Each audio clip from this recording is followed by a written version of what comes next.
ತಮ್ಮೆಲ್ಲರಿಗೂ ಯೇಸು ಕ್ರಿಸ್ತನ ನಾಮದಲ್ಲಿ ನನ್ನ ಹೃದಯಪೂರ್ವಕವಾಗಿ ವಂದನೆಗಳನ್ನು ಸಲ್ಲಿಸುವುದಾಗುತ್ತದೆ. ಪ್ರಿಯ ಸಹೋದರ ಸಹೋದರಿಯರೇ, ನಾನು ಸ್ವತಂತ್ರವಾಗಿ ಈ ಒಂದು ಮುದ್ದೆಗಳ ಗ್ರಾಮದಲ್ಲಿ ಸೇವೆ ಮಾಡಕತ್ತಿದ್ದೇನೆ. ನಿಜವಾಗಲೂ ತುಂಬಾ ಶ್ರಮಜೀವಿಯಾಗಿ ಪೌಲನ ಸೇವೆಯಲ್ಲಿ ನಾನೊಬ್ಬನು ಅಂತ ಅಂದ್ಕೊಳ್ತಾ ಇದ್ದೀನಿ. ಸ್ವತಃ ಕೈಯಾರ ಕೆಲಸ ಮಾಡುವಂತ ಹಾಗೆ ನನ್ನ ಸೇವೆಯನ್ನು ನಾನು ಮಾಡ್ತಾ ಇದ್ದೇನೆ. ದೇವರು ನನಗೆ ಕೊಟ್ಟಿರ್ತಕ್ಕಂಥ ವರ ಎಂಬುದಾಗಿ ನಾನು ಬಯಸ್ತಾ ಇದ್ದೇನೆ. ನನಗೆ ಯಾರೂ ಸಪೋರ್ಟ್ ಇಲ್ಲ. ಸ್ವತಃ ಕೈಯಾರ ಕೆಲಸ ಮಾಡ್ಕೊಂತ ದೇವರ ಸೇವೆ ಮಾಡ್ತಾ ಇದ್ದೇನೆ. ಹಾಗೆ ಮತ್ತೆ ಈ ತಿಂಗಳಲ್ಲಿ, ನವೆಂಬರ್ ತಿಂಗಳಲ್ಲಿ ಒಂದು ಅದ್ಭುತವಾದಂಥ ಗೀತೆಯನ್ನು ಕೂಡ ಬರೆದು ರೆಕಾರ್ಡಿಂಗ್ ಆಗಿ ಎಲ್ಲ ಕಂಪ್ಲೀಟ್ ಆಗಿ ಮಾಸ್ಟರ್ ಪ್ರಿಂಟ್ ನನ್ನ ತನಕ ಬಂದಿದೆ. ಅದು ವಿಡಿಯೋ ಎಡಿಟಿಂಗ್ ಆಗ್ತಾ ಇದೆ. ಅತಿ ಶೀಘ್ರದಲ್ಲಿ ಅಪ್ಲೋಡ್ ಯೂಟ್ಯೂಬ್ ನಮ್ಮ ಚಾನಲ್ನಲ್ಲಿ ಅಪ್ಲೋಡ್ ಮಾಡ್ತಿರ್ತೇನೆ. ಖಂಡಿತವಾಗಿ ನೀವೆಲ್ಲರೂ ನೋಡಿ ಆ ಹಾಡನ್ನು ಅನೇಕ ಜನರಿಗೆ ಶೇರ್ ಮಾಡಿ ನನ್ನ ಚಾನಲನ್ನು ಸಬ್ಸ್ಕ್ರೈಬ್ ಕೊಟ್ಟು ಬೆಲ್ ಐಕಾನನ್ನು ಒತ್ತಿ ನನಗೆ ಸಪೋರ್ಟ್ ಕೊಡಿ. ನನ್ನ ಸೇವೆಯಲ್ಲಿ ನೀವೆಲ್ಲರೂ ಪಾಲ್ಗೊಳ್ಳಿಸ್ತಾಯಿದ್ದೀರಿ. ನಾವೆಲ್ಲರೂ ಕೂಡಿ ಸೇವೆ ಮಾಡೋಣ. ಅದೇ ಬಹಳ ಪ್ರಾಮುಖ್ಯವಾದದ್ದು. ನಿಜವಾಗಲೂ ಈ ತಿಂಗಳಲ್ಲಿ ಬರುವಂತ ಹಾಡು ತುಂಬಾ ಅದ್ಭುತವಾದಂತ ಹಾಡು.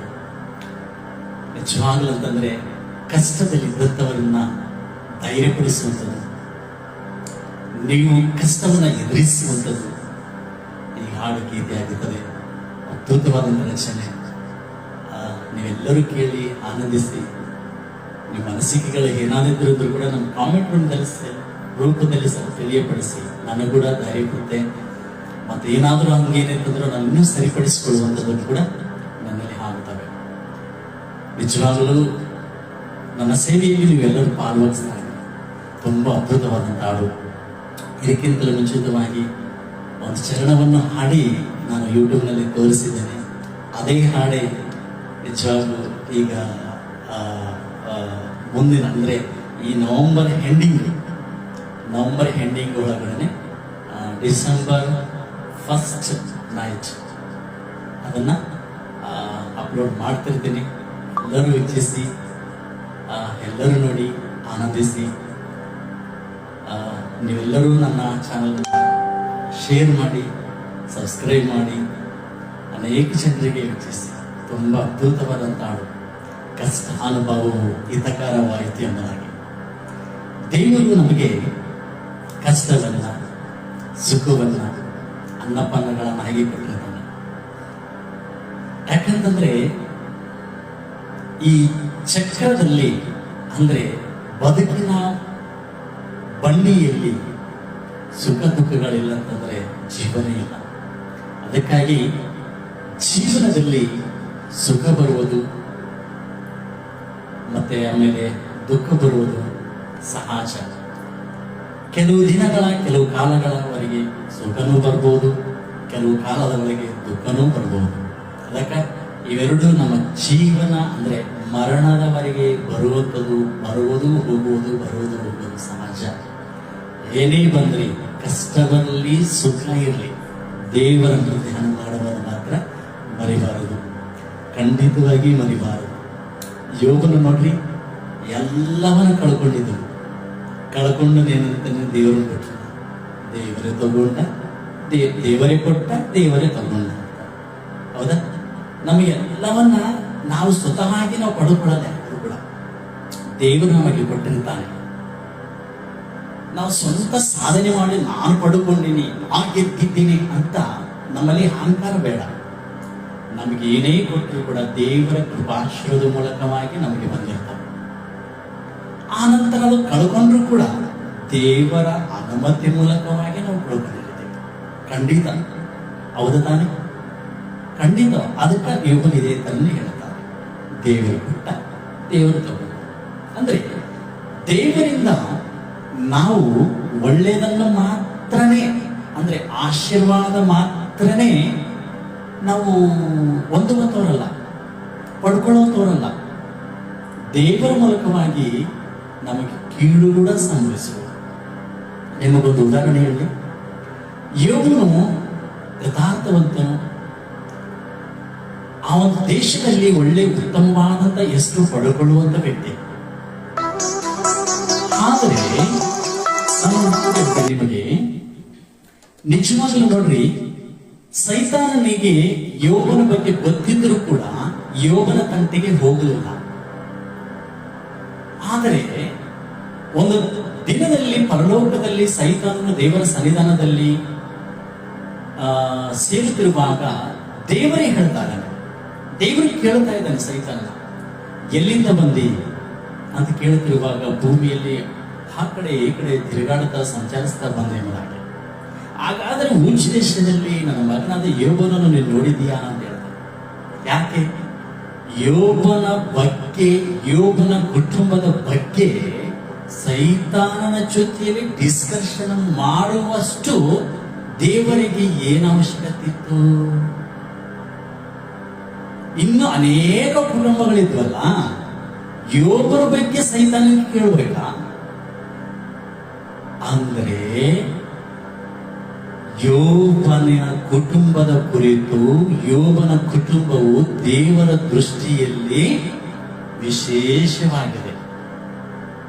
ಅದಕ್ಕ ದೇವರ ಎತ್ತಿ ಸೈತಾನಿಗೆ ಒತ್ತಿ ಹೇಳ್ತಾ ಇದ್ದಾನೆ, ಯೋಬನ ಸುಮ್ಮನೆ ಭಕ್ತಿಯಾಗಿದ್ದಾನೆ, ನಿನ್ನ ಆಶೀರ್ವಾದ ನಿನ್ನ ಕೃಪಾ ಮೂಲಕವಾಗಿ ಇದ್ದಾನೆ ಅಂದಾಗ. ಹೌದಾ, ಹಾಗಾದ್ರೆ ನೋಡೋಣ ಅಂತೇಳಿ ಸೈತಾನಿಗೆ ಅವಕಾಶ ಕೊಟ್ಟಿದ್ದವ್ರು ಯಾರೀಗ? ದೇವರೇ ತಾನೆ, ದೇವರೇ ಕೊಟ್ಟಿದ್ದಾರೆ ತಾನೆ ಅಂತ ಅವಾಗ ತಿಳ್ಕೋಬೇಕು. ನಮ್ಮ ಕುಟುಂಬ ನಿಜವಾಗ್ಲೂ ತುಂಬಾ ಕಷ್ಟಕ್ಕೆ ಒಳಗಾಗಿದೆ ಅಂತಂದ್ರೆ, ನಮ್ಮ ಕುಟುಂಬ ತುಂಬಾ ಸರ್ವನಾಶನಕ್ಕೆ ಹಾಳಾಗಿದೆ ಅಂತಂದ್ರೆ ನಾವು ಅರ್ಥ ಮಾಡ್ಕೋಬಹುದು, ದೇವರ ದೃಷ್ಟಿ ನಮ್ಮ ಕುಟುಂಬದ ಮೇಲೆ ಬಿದ್ದಿದೆ. ನಾನು ವಿಶೇಷವಾಗಿ ದೇವರ ದೃಷ್ಟಿಯಲ್ಲಿ ಏನಾಗಿದ್ದೇನೆ? ದೃಷ್ಟಿಯಲ್ಲಿ ವಿಶೇಷನಾಗಿದ್ದೇನೆ ಅಂತ. ಖಂಡಿತವಾಗಿ ಹೌದ ತಾನೆ? ನಮ್ಮ ಕುಟುಂಬದಲ್ಲಿ ಈ ತರ ಪರಿಸ್ಥಿತಿ ಬಂದದಂತಂದ್ರೆ ಅನ್ಕೋಬಿಡ್ರಿ, ವಿಶೇಷವಾಗಿ ನಿನ್ನ ಕುಟುಂಬದ ಮೇಲೆ, ನಿನ್ನ ಮೇಲೆ ಕಣ್ಣು ಬಿದ್ದಿದೆ ದೇವರಿಗಂತೇನೆ. ಖಂಡಿತವಾಗಿ ಕಣ್ಣು ಬಿದ್ದಿದೆ. ಕಣ್ಣು ಬಿದ್ದಿದ್ರೆ ಮಾತ್ರ ನಿನ್ನ ಕುಟುಂಬ ಬಹಳ ಕಷ್ಟಕ್ಕೆ ಒಳಗಾಗುತ್ತೆ, ಸಂಕಟಕ್ಕೆ ಒಳಗಾಗುತ್ತೆ, ನಿನಗೆ ತುಂಬಾ ನೋವು ಬಾಧೆಗಳು ಎಲ್ಲ ಉಂಟಾಗುತ್ತೆ. ಹೌದಾ? ಅಂದ್ರೆ ದೈವರ ಪರೀಕ್ಷೆ ಗಟ್ಟಿಯಾಗಿರುತ್ತೆ. ತನ್ನ ಆಶೀರ್ವಾದ ಕೊಡುತ್ತಿರುವಾಗ ಎರಡರಷ್ಟು ನಿನ್ನನ್ನು ಆಶೀರ್ವದಿಸಬೇಕು ಅಂತ ದೇವರು ಅಂದುಕೊಂಡಾಗ ಕಡೆ ಪರೀಕ್ಷೆ ತುಂಬಾ ಭಯಂಕರವಾದ ಸ್ಥಿತಿಗೆ ಒಳಗಾಗುತ್ತೆ. ಅದಕ್ಕ ಪ್ರಿಯರೇ, ಧೈರ್ಯವಾಗಿರಿ, ಅಂಜಬೇಡ್ರಿ, ಯಾವುದಕ್ಕೂ ಅಂಜಬೇಡ್ರಿ. ಪಾಪಕ್ಕೆ ಒಳಗಾಗದಂತೆ, ಶೋಧನೆಗೆ ಒಳಗಾಗದಂತೆ ಸೈತಾನನ್ನು ಓಡಿಸಿ ಕಾಲ ಕೆಳಗೆ ತುಳಿದು ಗೆಲ್ಲರಿ. ಅದೇ ತಾನೇ ನಾವು ಮಾಡುವಂಥದ್ದು. ಗೆಲ್ಲಲೇಬೇಕು. ಹೌದಾ? ಗೆಲ್ಲಲೇಬೇಕು. ಸರ್ಪವನ್ನು ಕೂಡ ನಮ್ಮ ಕಾಲ ಕೆಳಗೆ ತುಳಿದು ಜೀವಿಸ್ಬೇಕಂತ ನಾವು. ಹೌದಾ? ಸರ್ಪವನ್ನು ತುಳಿದವರು, ಗೆದ್ದವರು, ಬದುಕಿದವರು ಯಾರಿಲ್ಲ. ಆದರೆ ದೇವರ ಮಕ್ಕಳಾದ ನಾವು ಸರ್ಪವನ್ನು ತುಳಿದು ಜೀವಿಸಬೇಕು. ಆ ಸರ್ಪನೇ ಸೈತಾನ ನಮ್ಮನ್ನು ಕುತಂತ್ರವಾಗಿ ಎಷ್ಟು ಯಾವ ಹ್ಯಾಂಗಿಲಲ್ಲಿ ನಮಗೆ ಬಂದರೂ ಕೂಡ ಆ ತಂತ್ರಗಳನ್ನು ನಾವು ಹರಿಯುವಂತವರಾಗಬೇಕು. ಅದಕ್ಕೆ ನಿಜವಾಗಲೂ ಉತ್ತಮವಾದಂತಹ ಹಾಡು. ನಾನು ಕಷ್ಟದಲ್ಲಿರುವಾಗಲೇ ಸುಮಾರು 3 ಹಾಡುಗಳು ಬರೆದು 2 ಹಾಡುಗಳು ಆಲ್ರೆಡಿ ಯೂಟ್ಯೂಬ್ನಲ್ಲಿ ಇಟ್ಟಿದ್ದೀನಿ.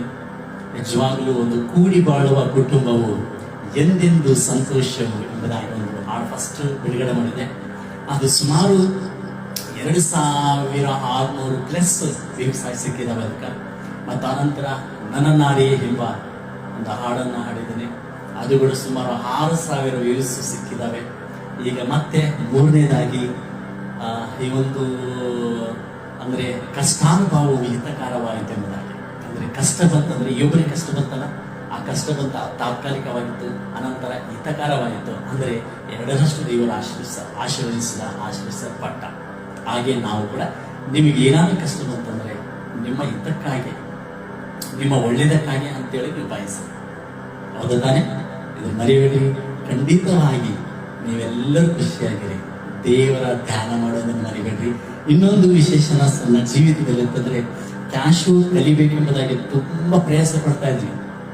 ತುಂಬಾ ಇಂಟ್ರೆಸ್ಟ್, ನಿಜವಾಗಲೂ ತುಂಬಾ ಉತ್ತಮವಾದಂಥದ್ದು ನನ್ನ ಸಾಧನೆ, ನನ್ನ ಇಂಟ್ರೆಸ್ಟ್. ಅಂದ್ರೆ ನಾನು ತುಂಬಾ ಒಂದು ಪ್ರಣಾಳಿಕೆ ಬಹಳ ವರ್ಷಗಳಿದ್ದರು. ನನಗೆ ಕಲಿಸಿಕೊಡುವಂಥವ್ರು, ಫ್ರೀಯಾಗಿ ಕಲಿಸುವಂಥ ಒಬ್ಬ ಬ್ರದರ್ ನನ್ನ ಜೀವಿತದಲ್ಲಿ ಬಂದಿದ್ದಾರೆ. ಉತ್ತಮವಾದಂಥ ಪಾಠ ನನಗೆ ಹೇಳ್ಕೊಡ್ತಾರೆ. ಪ್ರತಿ ಕೀನ ನಾನೇ ಕಂಡುಹಿಡಿಯುವಾಗಿ ನನಗೆ ಹೇಳ್ಕೊಡ್ತಾ ಇದ್ದಾರೆ. ಪ್ರತಿ ಸೂತ್ರವನ್ನು ನನಗೆ ತಿಳಿಯಪಡಿಸ್ತಾ ಇದ್ದಾನೆ. ಅದಕ್ಕೆ ದೇವರು ನನಗೆ ಕಲಿಸಿಕೊಡುವುದಕ್ಕಾಗಿ ನನ್ನ ಹತ್ರಿಗೆ ಹೇಳಿದು ಬಂದಿದ್ದಾನೆ ಎಂಬುದಾಗಿ ನಾನು ಬಯಸ್ತಾ ಇದ್ದೇನೆ. ಇವೆಲ್ಲವೂ ನನ್ನ ಧ್ಯಾನಕ್ಕಾಗಿ. ನಾಳೆ ನನ್ನ ಮಕ್ಕಳಿಗೂ ಕೂಡ ನಾನು ಕಲಿಸಬೇಕು. ನನ್ನ ಮಕ್ಕಳು ನನ್ನ ಹಾಗೆ ಬೆಳಿಬೇಕೆಂಬುದೇ ನನ್ನ ಕರ್ತವ್ಯ, ನನ್ನ ಆಶೆ. ಅದಕ್ಕೆ ಇದಕ್ಕೆ ಕಾರಣ ಏನಪ್ಪ ಅಂದ್ರೆ, ನಾನು ನಮ್ಮಪ್ಪನ ಕೈಯಲ್ಲಿ ಚೆನ್ನಾಗಿ ಬೆಳೆದೇನೆ. ನಮ್ಮಪ್ಪನ ಕೈಯಿಂದ ಕಿರಿ ಬರುಳು ಹಿಡಿದುಕೊಂಡು ದಿನದಿಂದ ಸೇವೆಯಲ್ಲಿದ್ದೇನೆ, ಸೇವೆಯಲ್ಲಿ ಬೆಳೆದೇನೆ. ಅಪ್ಪನ ಮಗನಾಗಿ ನಡೆದುಕೊಂಡನೆ, ತಂದೆಗೆ ತಕ್ಕ ಮಗನೆಂಬುದಾಗಿ ನಾನು ನಡೆದುಕೊಂಡೆ. ಅದಕ್ಕಾಗಿ ನನ್ನ ಒಂದು ಮ್ಯಾರೇಜ್ ಸಾಂಗ್ದಲ್ಲಿ ಕೂಡ ನಾನು ಟೈಟಲ್ ಹಾಕಿರ್ತೇನೆ, ಸನ್ ಆಫ್ ದಿನಕರ್, ಬೆಲೆ ಕಟ್ಟಲಾರದ ಮಗ ಅಂತ. ನಿಜವಾಗ್ಲೂ ನಾನು ಬೆಲೆ ಕಟ್ಟಬೇಕಾದ್ರೆ ಸಾಮಾನ್ಯ ಇಲ್ರಿ. ನನ್ನ ಬೆಲೆಗೆ ಅಂಕೆನೇ ಇಲ್ರಿ, ಅಂಕೆನೇ ಇಲ್ಲ. ಕಾರಣ ಏನಂತೀರಾ? ತಂದೆಯ ಮಗನ. ತಂದೆ ಅಂದ್ರೆ ಯಾರು? ತಂದೆ ದೇವರು, ಅನಂತರ ಯೇಸು ಸ್ವಾಮಿ ಮಗ. ಯೇಸು ಸ್ವಾಮಿ ಬೆಲೆ ಕೊಟ್ಟಕ್ಕಾಗುತ್ತಾ? ಬೆಲೆ ಕಟ್ಟಕ್ಕಾಗುತ್ತಾ? ಆಗಲ್ಲ ತಾನೆ. ಐ ಆಮ್ ವೆಲ್ ಫ್ರೆಂಡ್ ಸನ್. ನನಗೂ ಕೂಡ ಅಷ್ಟೇ. ನಮ್ಮಪ್ಪನಿಂದ ನನ್ನನ್ನು ದೂರ ಮಾಡುವಂತ ಶಕ್ತಿ ಹುಟ್ಟಿಲ್ಲ, ಹುಟ್ಟುವುದಿಲ್ಲ. ದೇವರಿಂದ ದೂರ ಮಾಡಬೇಕೆಂಬುದಾಗಿ ಸೈತಾನನು ನನ್ನ ಕಾಲಿಗೆ ನಮಸ್ಕರಿಸು, ಈ ರಾಜ್ಯವನ್ನೆಲ್ಲ ನಿಮಗೆ ಕೊಡುತ್ತೇನೆ ಅಂತಂದ್ರು. ಯೇಸು ಸ್ವಾಮಿ ನಮಸ್ಕಾರ ಮಾಡಿದ್ರ? ಇಲ್ಲ ತಾನೆ. ನಮಸ್ಕಾರ ಮಾಡಿದ್ರ ಅಂತಂದ್ರೆ ರಾಜ್ಯನ ಕೊಡ್ತಿದ್ರಲ್ಲ ದೇವರು. ಸೈತಾನನು ಆಶೆ ಪುಟ್ಟನ ರಾಜ್ಯಕ್ಕಾಗಿ, ನಿನಗೆ ನಮಸ್ಕಾರ ಮಾಡಿ ರಾಜ್ಯವನ್ನು ಗೆದ್ದರೆ ನಾನು ಪ್ರಾಣ ಕೊಟ್ಟರು ರಾಜ್ಯ ಗೆದ್ದುತ್ತೀನಿ ಅಂತಂದ. ಗೆದ್ದನಲ್ಲ ರಾಜ? ಅಷ್ಟೇ. ತಂದೆಯಿಂದ ದೂರ ಮಾಡುವಂತ ಶಕ್ತಿ ಹುಟ್ಟಲ್ಲರಿ, ತಂದೆಗೆ ತಕ್ಕ ಮಗ ಅನಿಸ್ಕೊಳ್ರಿ. ನಿಜವಾಗಲೂ ನೀವು ಯೇಸು ಸ್ವಾಮಿಗೆ ಸಾಟಿಯಾದಂಥವರಾಗ್ತೇನೆ, ಸರಿ ಬಿಡುವಂಥವರಾಗ್ತೇನೆ. ಇಲ್ಲಾಂದ್ರೆ ಅಪ್ಪನ ಮಾತು ಮೀರಿ ನಡ್ಕೊಂಡ್ರೆ ನಿಮ್ಮ ಜೀವನ ಸರ್ವನಾಶವಾಗಿ ಹೋಗುತ್ತೆ. ಅದಕ್ಕೆ ಪ್ರಿಯರೇ, ಖಂಡಿತವಾಗಿ ನಾನು ನೋಡಿ ನಾನೊಬ್ಬ ನಿಮಗೆ ಒಬ್ಬ ಉದಾಹರಣೆ. ಖಂಡಿತವಾಗಿ ಯವನಸ್ಥರೆಲ್ಲರಿಗೂ ಕೂಡ ನನ್ನ ಜೀವನ ಉದಾಹರಣೆ, ನಾನು ನಿಮಗೆ ಉದಾಹರಣೆ. ಹೌದಾ? ಇನ್ನು ಅತಿ ಶೀಘ್ರದಲ್ಲಿ ನಾನು ಕೀಬೋರ್ಡ್ ಪ್ಲೇ ಕೂಡ ತುಂಬಾ ಚೆನ್ನಾಗಿ ಮಾಡ್ತಿರ್ತೇನೆ. ಇನ್ನು ಮುಂದಿನ ದಿನಗಳಲ್ಲಿ ನಾನು ಯೂಟ್ಯೂಬ್ನಲ್ಲಿ ಹಿಡಿದಿರ್ತೇನೆ. ನಾನು ಕಲಿತಾ ಇದ್ದೇನೆ. ನನಗಾಗಿ ಪ್ರಾರ್ಥಿಸಿರಿ, ನನ್ನ ಸೇವೆಗಾಗಿ ಪ್ರಾರ್ಥಿಸಿರಿ. ಖಂಡಿತವಾಗಿ ನನ್ನ ಸೇವೆ ಬೆಳೀಬೇಕು. ಅನೇಕ ಆತ್ಮಗಳನ್ನ ದೇವರುಗಳಿಗೆ ತಿರುಗಿಸಬೇಕು. ನನ್ನ ಕಷ್ಟಾರ್ಜಿತಕ್ಕೆ ಪ್ರತಿಫಲ ದೇವರು ಕೊಡಲೇಬೇಕು, ಕೊಟ್ಟೇ ಕೊಡುತ್ತಾನೆ ಅಂತ ನಂಬಿಕೆ ನನಗಿದೆ. ಅದಕ್ಕೆ ದೇವರು ಈ ಹಾಡನ್ನು ಆಶೀರ್ವದಿಸಿ ಅನೇಕ ಜನರನ್ನು ನೋಡುವಂತೆ ಸಹಾಯ ಮಾಡಲಿ. ಅನೇಕರ ಬಾಯಿಂದ ನಾನು ಕೇಳುವ ಹಾಗೆ ನನ್ನ ಕಿವಿಗೆ ಬಿಡಲಿ. ನಾನು ಬರೆದಿರತಕ್ಕಂಥ ಹಾಡು ನನಗೆ ಗೊತ್ತಿಲ್ಲದಾಗಿ ಇನ್ನೊಬ್ಬರು ಹಾಡುತ್ತಿರುವಾಗ ಆ ಹಾಡು ನನ್ನ ಕಿವಿಗೆ ಬಿಡಬೇಕು. ನನ್ನ ಕಿವಿಗೆ ಬಿದ್ದಾಗ ನಾನು ನೋಡುತ್ತಿರುವಾಗ ನನಗೆ ಎಷ್ಟು ಆನಂದವಾಗಬೇಕು. ತುಂಬ ಚೆನ್ನಾಗಿ ಹಾಡುಗಳನ್ನು ಬರೆದಿದ್ದೇನೆ, ಚೆನ್ನಾಗಿ ಹಾಡಿದೆ ನಾನೇ. ಯಾಕಂತಂದ್ರೆ ಆರ್ಥಿಕ ಪರಿಸ್ಥಿತಿಯಿಂದ ಎಲ್ಲದಕ್ಕೂ ಕೂಡ ಖರ್ಚು ಮಾಡ್ಕೊಂತ ಆ ಹಾಡುಗಳನ್ನು ಬರೀತಿದ್ದೇನೆ. ಅದಕ್ಕಾಗಿ ನನ್ನ ಸ್ವಾತಂತ್ರ್ಯದ ಸೇವೆಗೆ ತಮ್ಮ ಸಹಕಾರ, ತಮ್ಮ ಸಪೋರ್ಟ್ ನನಗೆ ಬೇಕು. ಅದಕ್ಕೆ ದೇವರು ಈ ಮಾತುಗಳನ್ನು ಆಶೀರ್ವದಿಸಿ ಕಾಯ್ದೆ ಕಾಪಾಡಲಿ. ನಮ್ಮೆಲ್ಲರಿಗೂ ಕ್ರಿಸ್ತೇಸುವಿನಲ್ಲಿ ಮತ್ತೊಂದು ಬರ್ತಿ ವಂದನೆಗಳು. Good night.